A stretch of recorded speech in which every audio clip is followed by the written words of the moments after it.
Aujourd'hui, un peu partout dans le monde, il y a une guerre, une identité contre une autre, une prise de domination, du sang, de la propagande et des déportations, une guerre dont les puissants sont les faibles, et les faibles sont les puissants.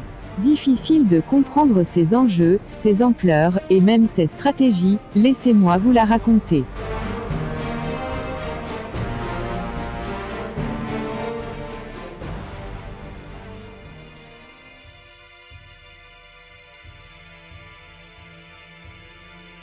Dans le monde, il y a plusieurs ethnies différentes, des Asiatiques, des Européens, des États-Uniens, d'Amérique latine, des Africains, mais aussi des Juifs. La particularité de cette ethnie est que le Juif voulait à tout prix survivre. En effet, ce peuple sans pays et sans frontières dans le temps tient forte de la promesse divine que jamais le peuple d'Israël ne disparaîtra de la terre.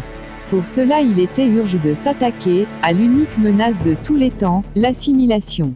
D'ailleurs, une volonté qui déstabilisera le monde est aussi à la page, le nationalisme juif, autrement dit, la volonté d'un pays pour le peuple juif, appelé tout simplement le sionisme. Ce peuple qui acquiert, à force de travail et de solidarité dans sa communauté, plusieurs structures juives différentes comme l'Agence juive. Après la Seconde Guerre mondiale, qui se jouait principalement d'un conflit opposant le sionisme capitaliste contre le national d'usure du travail, s'est installé dû à la victoire en 1945, un sionisme intégral dans tous les pays vaincus. Aux États-Unis, en Europe ainsi qu'en Russie, un sionisme acharné est mis en place dans tous les partis politiques. C'est aussi après la Seconde Guerre mondiale en 1947 qu'un pays, celui de la réussite du sionisme, va naître. C'est ici sur ce pays autrefois appelé la Palestine mais qui reste encore dans le cœur de beaucoup de personnes, désormais s'appelle Israël. Israël, un pays qui a une ambition très grosse, très forte, celui d'être la plus grande puissance mondiale. Voici comment se déroule la plus grande mascarade du monde, un monde de manipulateurs et de manipulés.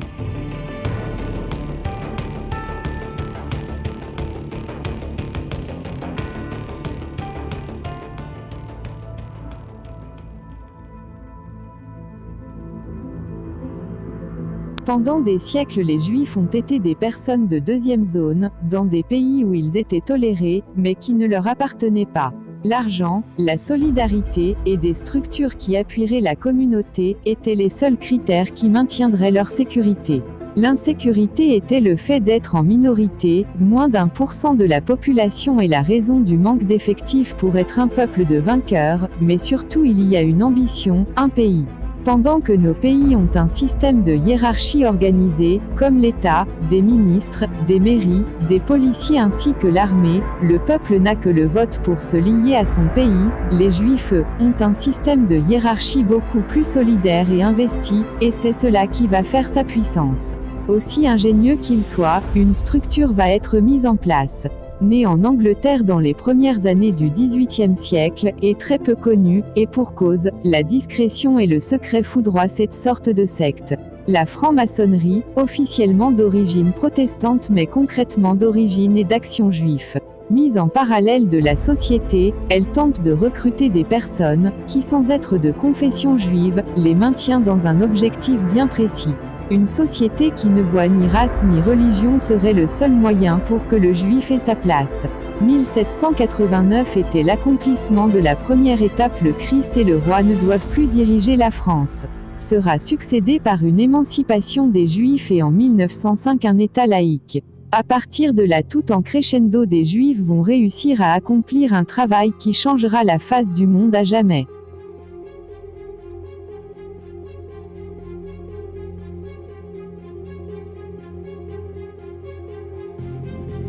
Pendant que la franc-maçonnerie appuie dans l'ombre la volonté de déstabiliser la religion catholique, qui reste encore la solidarité et l'union des hommes en Occident, qu'à partir des années 70 la jeunesse était détachée totalement de leur religion, le catholicisme.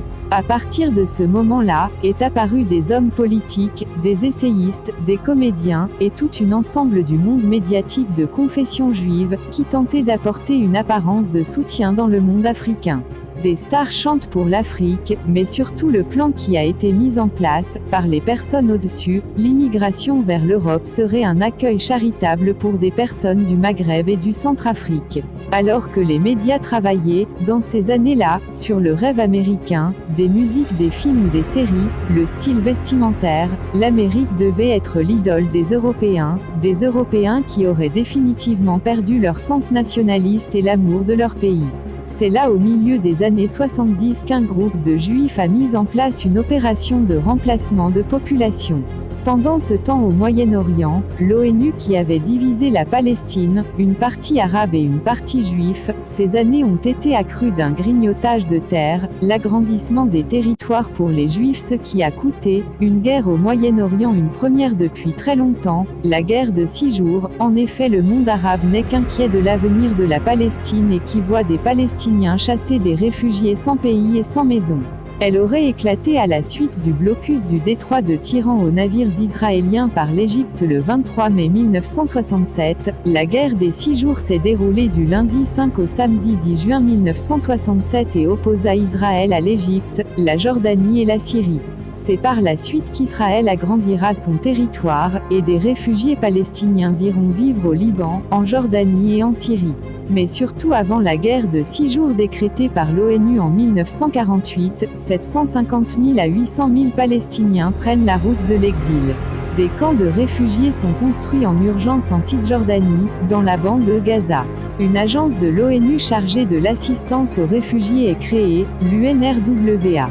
Il est évident que le vote de l'ONU qui s'est déroulé pour diviser la Palestine, et l'armement d'Israël ont été encouragés par des Juifs d'Europe et des États-Unis placés dans la politique, et les médias ont influencé et manipulé les non-juifs du monde occidental, de façon à agir dans leur intérêt.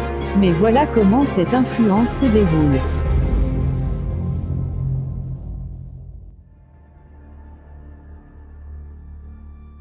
L'enjeu est de pouvoir maintenir des médias de son côté, de son idéal politique. Il fallait que ces Juifs prennent des postes importants dans les médias, des animateurs, des rédacteurs, des réalisateurs. Tout était bon pour avoir de l'influence, et pour passer inaperçu. Le génie du peuple juif est d'avoir présenté le problème juif sous son seul aspect religieux. Selon des Juifs, ceux des médias, il y aurait des Français de confession juive, tout comme il y aurait des Français de religion catholique, mais par contre en ce qui concerne la légitimité de la Palestine, serait que les Juifs sont originaires de là-bas, une contradiction qui commence à se faire ressentir. Après la victoire juive de 1945, l'antiracisme, le multiculturalisme et le métissage sont devenus les valeurs fondatrices de la société occidentale sous influence juive. Le français, ce blanc chrétien et latin, ne doit plus voir le français comme tel. Il y aurait désormais des Français divers dans un pays multiethnique. Beaucoup de Français ont accepté cette fausse utopie, le reste sont vivement traités de racistes. Pourtant ce groupe de Juifs continue leur travail. Le plan, un grand Israël, une première puissance mondiale, et des pays y seront soumis. Comme les États-Unis et l'Europe, voici le plan qui s'est mis en place. 2006. Alors que les Français ont voté en faveur du non, les frontières ont tout de même été enlevées, et ceci dans toute l'Union européenne, pendant qu'un travail sur l'immigration massive est mis en place. Ces nouveaux immigrés peuvent se déplacer librement dans chaque pays, ce qui facilite le grand remplacement.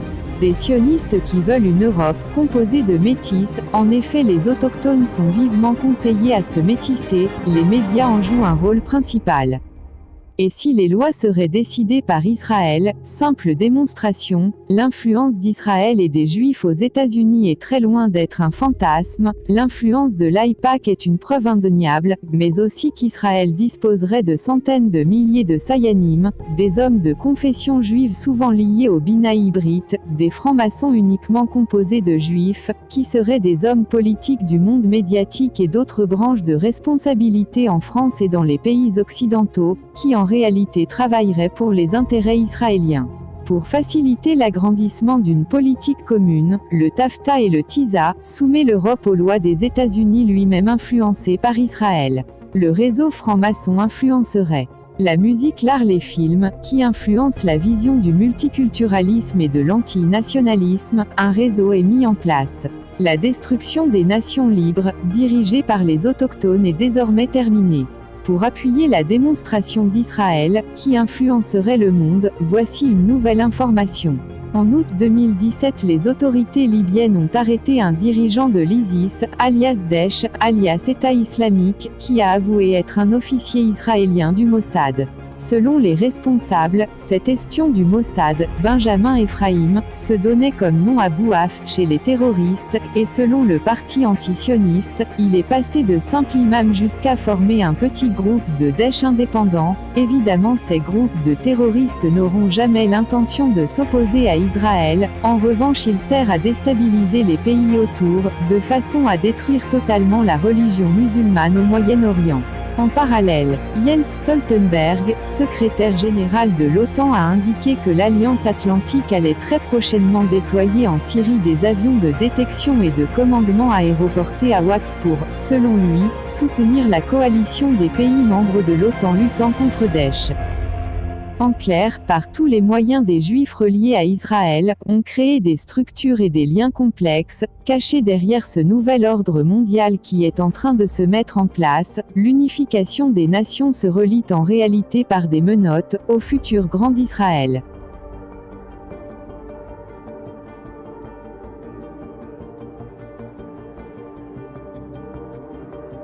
Depuis tout temps, des civilisations ont tenté de dominer le monde, mais la particularité de cette prise de domination est qu'elle agit indirectement et de façon cachée. Le mensonge, le leurre, tout est bon pour que la plupart des gens ne se rendent compte de rien. Mais tous les événements, les printemps arabes, les guerres, la parution des organisations armées terroristes qui ont touché des pays comme la Tunisie, l'Égypte, l'Irak et la Syrie, ne sont pas le fruit du hasard. Ces événements devraient être compris en lien avec le plan sioniste pour le Moyen-Orient, plan Odidi non, paru en février 1982 dans la revue Kivonim, publiée par l'Organisation sioniste mondiale, basée à Jérusalem. Qui peut encore douter d'un complot mondial qu'un groupe de Juifs agit en faveur d'Israël?